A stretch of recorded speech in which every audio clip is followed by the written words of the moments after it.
আপনাকে একটা কথা জিজ্ঞেস করি, দেখেন তো আপনার সাথে এমন হয় কিনা যে হঠাৎ আপনি কোনো ন্যাক আমল শুরু করেছেন, নামাজ আরম্ভ করেছেন, কিন্তু এই ন্যাক আমল করার সময়, জামাতে নামাজ আদায়ের সময় তখন মনের মধ্যে ওয়াসওয়াসা আসে ইসলাম সম্পর্কে, আল্লাহ তাআলা সম্পর্কে, রাসূল সম্পর্কে। এরপর হলো যে আল্লাহ সুবহানাহু ওয়া তাআলা আমার দোয়া কবুল করবেন কিনা, আমার গুনাহসমূহ মাফ করবেন কিনা, আমার তওবা কবুল করবেন কিনা, এরকম অনেক ধারণা ওয়াসওয়াসা মনে আসে।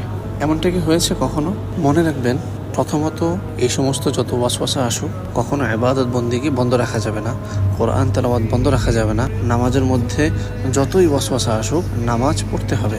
আল্লাহ সুবহানাহু ওয়া তাআলা নিজে বলেছেন যে বান্দা যদি আমার নিকট দোয়া করে আমি তার দোয়ার সাড়া দেই, বান্দা যদি আমার নিকট তওবা করে আমি তার তওবা কবুল করি, বান্দা যদি আমার নিকট ক্ষমা চায় আমি তাকে মাফ করে দেই।